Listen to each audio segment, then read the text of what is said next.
एक गांव में एक सुखी परिवार रहता था। उस परिवार में 3 भाई और एक बहन थी। उनके माँ बाप चारों से बेहद प्यार करते थे, मगर बीच वाले बेटे से थोड़ा परेशान थे, क्योंकि बड़ा बेटा पढ़ लिख कर डॉक्टर बन गया और छोटा बेटा भी पढ़ लिख कर इंजीनियर बन गया था।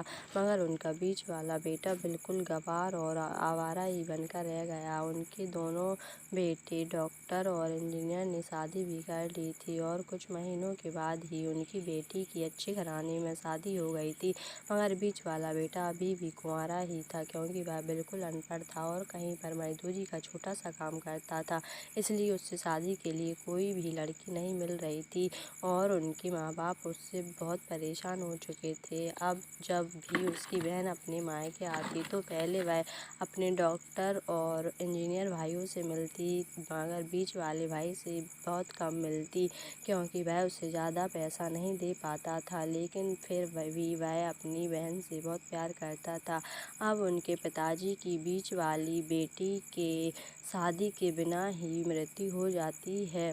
माँ ने सोचा कहीं अब किसी के मुंह से बंटवारे की बात ना निकले, इसलिए अपने ही गांव की एक सीधी सादी लड़की से अपने गंवार लड़के की शादी करवा दी। शादी होते ही ना जाने क्या हुआ, अनपढ़ बेटा लगातार काम करने लगा, पहले से ज़्यादा मेहनत करने लगा। अब तो उसे कोई भी दोस्त बुलाने आता तो उससे यही कहता कि भाई, पहले तो मैं जैसे तैसे अकेला कमा कर खा लेता था, अब मगर मेरी पत्नी हो तो मुझे अपनी पत्नी के लिए भी कमाना पड़ता है और कल को आने वाले बच्चों के लिए भी जोड़कर रखना पड़ेगा। इसलिए दोस्त, अब मैं तेरे साथ नहीं घूम सकता। यह कहकर उसका गंवार लड़का सीधा अपने काम पर निकल जाता।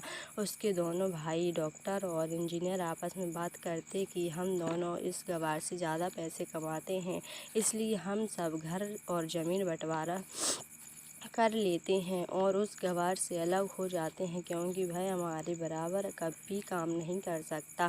दोनों भाइयों ने अपनी माँ के लाख मना करने के बावजूद बंटवारे की तारीख तय कर दी। उन्होंने अपनी बहन को भी बुलवा लिया। अपने गंवार भाई से भी कह दिया कि आज तुम काम पर मत जाना, क्योंकि हम आज घर और ज़मीन बंटवा कर उसी वक्त उनकी बहन भी आ जाती है। उसका गंवार भाई कहता है कि तुम लोग बंटवारा कर लो, मुझे जो भी देना हो दे देना, शाम को आकर अंगूठा लगा दूंगा। तभी उसकी बहन कहती है, बेवकूफ़, तो अनपढ़ ही रहेगा, ज़मीन का हिस्सा तो आमने सामने बैठकर होता है। तभी उनके दोनों भाइयों को उल्टा सीधा कहते। तब उनकी माँ भी उससे कहती कि बेटा, आज तू काम पर मत जा, बंटवारा तेरे सामने ही होना अच्छा रहेगा। तभी वकील आ जाता है और वह कहता है कि आपकी सारी ज़मीन का हिस्सा 10 बीघा ज़मीन है और एक घर है, यह अब किसके हिस्से में कितना लिखना है मुझे बता दीजिए, मैं कागज़ बना दूंगा। भाई कहता है, वकील साहब, 5-5 दोनों भाइयों के नाम लिख दो और मकान मेरी प्यारी बहन को दे दो। उसके दोनों भाई बहन पूछते हैं, और तुम्हें इससे में क्या लेना?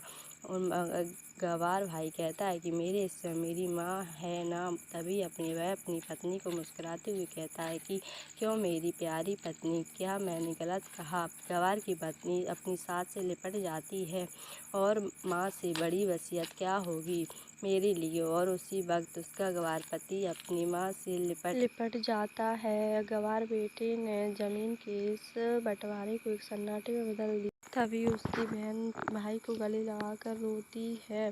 भाई कहता है, मेरी प्यारी बहन, इस घर में जितना अधिकार हमारा है उतना ही अधिकार तेरा भी है, और यही रही बात बंटवारे की, तो बंटवारा नहीं करने से हमारा जीवन दुख तो नहीं जाएगा?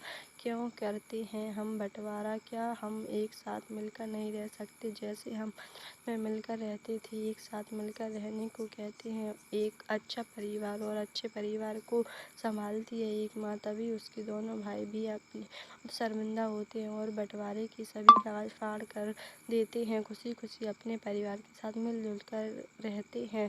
चैनल को सब्सक्राइब